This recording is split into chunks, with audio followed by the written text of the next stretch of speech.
उत्तर प्रदेश में शिक्षक भर्ती की तैयारी करने वाले सभी भाई बंधुओं का स्वागत करता है दामा स्टार आपका अपना यूट्यूब चैनल। तो भैया आपको पता है कि उत्तर प्रदेश में जितनी भी शिक्षक भर्तियां होती हैं वह एक नया आयोग बनाया गया है जिसका नाम है उत्तर प्रदेश शिक्षा सेवा चयन आयोग। उसने अपना काम करना प्रारंभ कर दिया है। जो हमारी पुरानी भर्तियां हैं उनका पेपर होने वाला है। 2022 की जो भर्तियां हैं टीजीटी वाली, पीजीटी वाली, असिस्टेंट प्रोफेसर की, तो इन सारी जो परीक्षाएं हैं ये आपका अप्रैल से मई तक हो जाएंगी। लेकिन यदि आप प्राथमिक शिक्षक भर्ती की तैयारी कर रहे हैं तो आपको इंतजार है यूपी टेट और सुपर टेट का। तो यूपी टेट और सुपर टेट का आपको पता है कि जो अप्रैल का महीना है वह महीना आपके लिए बहुत ही महत्वपूर्ण है। जनवरी में जो मीटिंग की गई है उत्तर प्रदेश शिक्षा सेवा चयन आयोग के द्वारा, उससे यही निष्कर्ष निकल रहा है कि आपका अप्रैल और मई का जो महीना है बहुत ही इंपॉर्टेंट है, क्योंकि इसमें आपको यूपी टेट का नोटिफिकेशन देखने को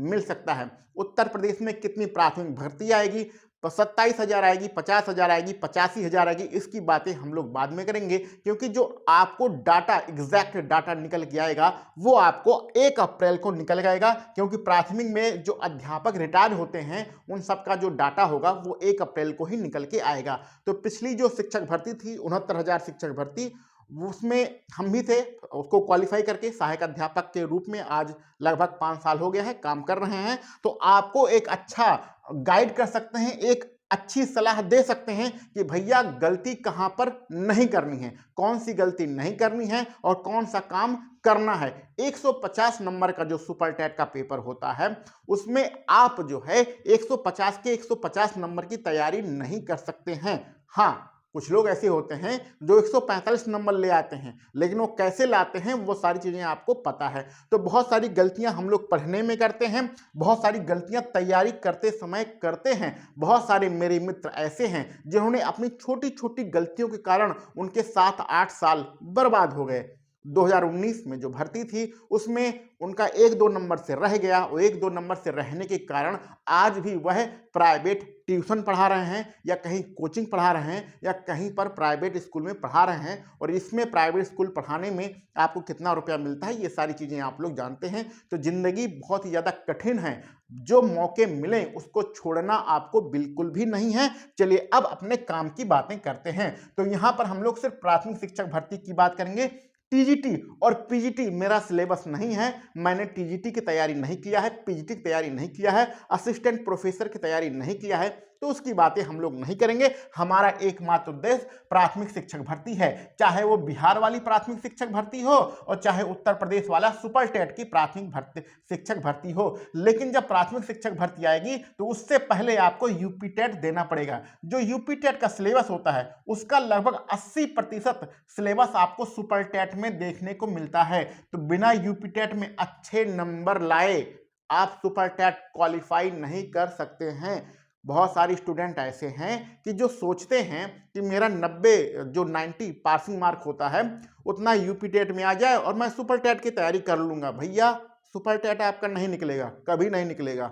ठीक है, लगभग 5 लाख बच्चों ने पिछली बार पेपर दिया था। नौकरी कितने को मिली है? मात्र 59,000 लोगों को नौकरी मिली है।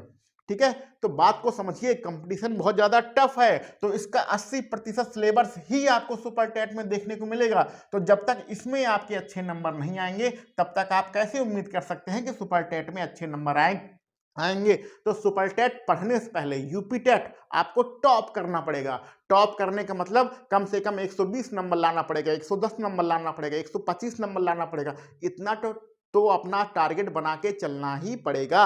तो सुपर टेट के बाद में सोचेंगे, पहले हमारा टारगेट है यूपी टेट। यूपी टेट में कम से कम 120 नंबर लाने का टारगेट है।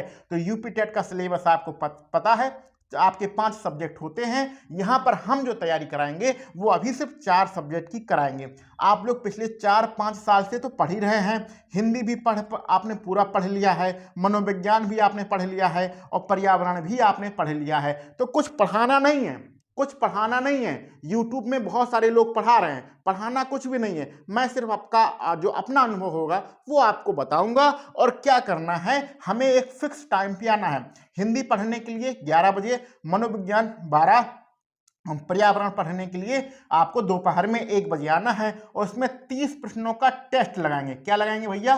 30 प्रश्नों का टेस्ट लगाएंगे। इसमें कोई भी डिस्कशन नहीं करेंगे, कोई भी डिस्कशन नहीं करेंगे, 30 प्रश्नों का टेस्ट लगाएंगे। और आप लोग इतने दिनों से पढ़ रहे हैं तो आपको भी पता होना चाहिए कि अगर हम 30 प्रश्न सॉल्व कर रहे हैं तो उसमें से कितने प्रश्न हमारे सही हैं, तो किसमें कितना है दम, ये जांचने के लिए, परखने के लिए इन 3 सब्जेक्ट का हम लोग टेस्ट लगाएंगे।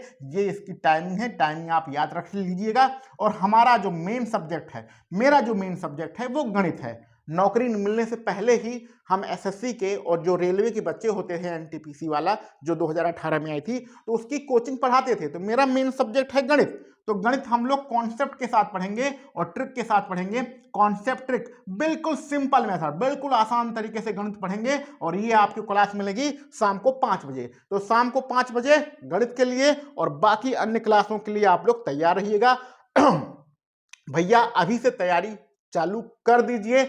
अभी तक आपकी तैयारी नहीं है तो इस तैयारी को स्टार्ट कर दीजिए। और आप पिछले 4-5 सालों से अगर पढ़ रहे हैं तो 10 मिनट का समय लगेगा। ये हिंदी का टेस्ट देने में आपको 10 मिनट का समय लगेगा, ठीक है। तो 10-10 मिनट आप निकाल लीजिए। गणित तो कम से कम आधे घंटे का लेक्चर होगा, लेकिन 10 मिनट आप सिर्फ अपना रिवीजन कर लीजिए। 30 प्रश्नों का अगर रोज आप रिवीजन करेंगे तो यकीन मानिए आपका जो ये सब्जेक्ट है ना स्ट्रांग हो जाएगा।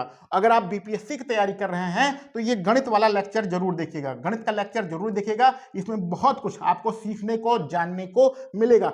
बिल्कुल बेसिक तरीके से गणित आपको पढ़ाएंगे और ये हमारा मेन सब्जेक्ट है। बाकी का तो हम टेस्ट लगाएंगे, लेकिन इसमें जो प्रश्नों को कॉन्सेप्ट और ट्रिक के साथ हम लोग यहाँ पर सॉल्व करेंगे, ठीक है ना भैया।